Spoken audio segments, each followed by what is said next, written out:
Okay guys, welcome back. It's BMW Dr. Dean here. Obviously, as you know, we've got the E60 in. It's got the N52 engine, and obviously you know it's got a blown PCV and a blown valve cover gasket. The first thing we're going to do today is we're going to change the oil filter and the oil, because obviously I need to get that out, because obviously I don't know how long it's been sitting in there. And then after that, we're going to be taking off the inlet manifold and changing the PCV, and then next we'll be doing the valve cover gasket.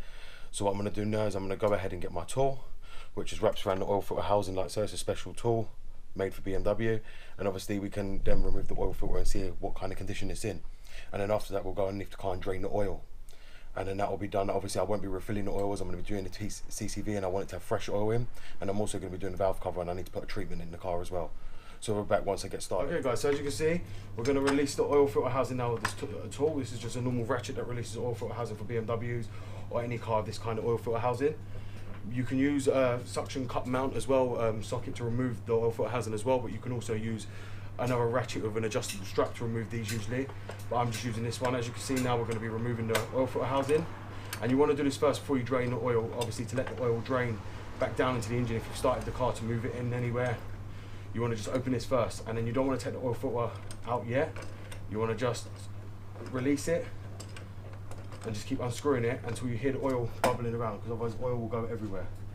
Now as you can see, it's coming off, but you want to be careful that the oil don't go everywhere, because otherwise it will go all over the engine and down into the alternator. You don't want that, because it will cause a lot of squeaks. Now as you can see, I don't know how much oil is in this car, because this car's been losing oil, but there's a lot of oil in there. So now I'm just going to leave that to sit in there. Now what we're going to do is go underneath the car and drain the oil from underneath the car. You want to also open the oil filler lid to let any air out, because otherwise it keeps trapped oil, and then it keeps the oil up in the system too high. With this open, it lets the oil get back down into the sump. So what I'm going to do now is go underneath the car and drain the oil from the bottom. So as you can see guys, now I'm draining the oil. I'm just about to release the sump plug. So once I release the sump plug, the oil is going to come out, as you all know.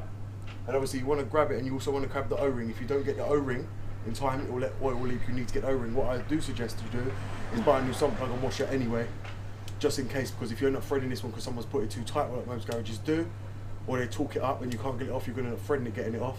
So it's better to actually buy a new sump plug, just to be on the safe side. And you want to hope that the washer don't go inside the oil, because you're going to be looking for it. So as you can see, there's the sump plug. The oil's now draining into the pan. I don't know how much is in there, but as you guys can see, the oil is very, very black. So now what I want to do is I'm going to put that on the side. I'm going to let that sit and wait for the oil to drain down. Okay guys, so as you can see, this oil filter is in really bad shape. As you can see here, I'm about to take it off now. I mean, look at all the sand, look, even the spring. This you need to remember one thing. This filler cap, a lot of people garages throw that away. Do not throw that away. This is what we'll call your Vanos codes, your crank-off correlation codes, because it ain't filtering the right amount of oil, and it's letting too much oil go onto the Vanos adjusters, so it'll cause a lot of Vanos codes. But as you can see, this oil filter is badly damaged. It's all squashed up. That will be causing a lot of problems as just on its own. Now I'm trying to think, now is it easing the crankcase ventilation, or was it this filter the whole time? Because from what I can see, it looks like it's got a lot of sand in here as well, in the filter. So this filter is completely knackered, and thank God now I'm changing it. Otherwise, God knows what would have happened if someone had kept driving like this.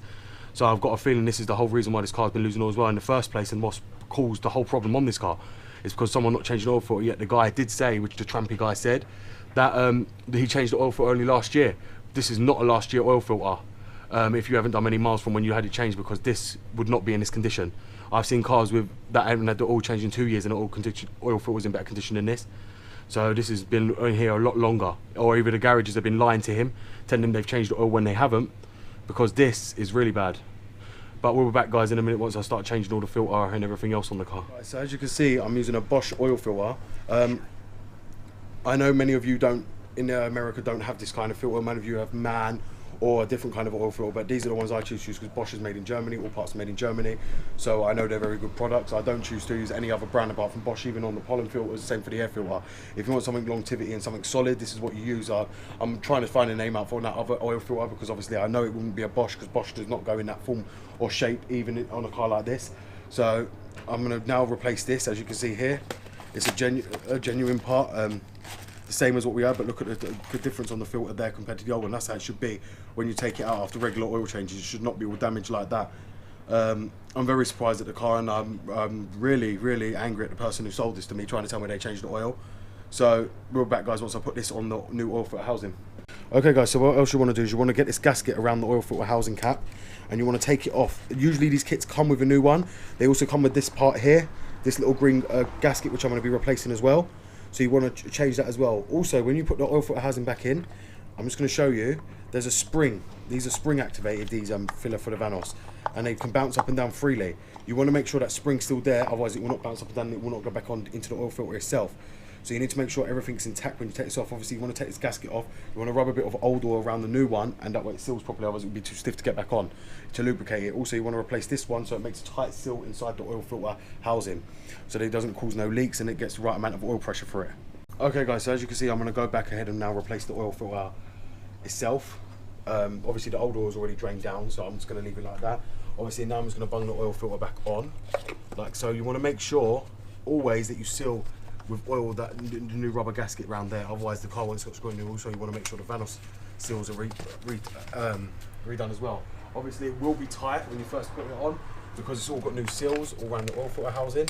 The reason I've done that is because the oil filters don't look like it's been changed, and I'm not going to take no risks that they've changed it and they've never replaced the gaskets. Most people don't, especially replace the middle section piece. So I've just replaced it all to be on the safe side. You're also going to want to do is, obviously after you've done this, make sure the oil stop dripping and replace your sump plug, and then refill your car back up. But obviously for me, because I'm now going to be removing the intake manifold, which is going to be in a separate video, to replace this crankcase ventilation, and I'm also doing the rocker cover gasket, and I'm also going to be doing the oil filter housing gaskets down here as well. But that's why I'm not refilling the oil. So that's going to be it for today, guys. I hope you've enjoyed this video, and I hope it helps you. Obviously if you did like the video, please like, share and subscribe. As I said, the last thing you've only got to do is refill the oil, which is common knowledge.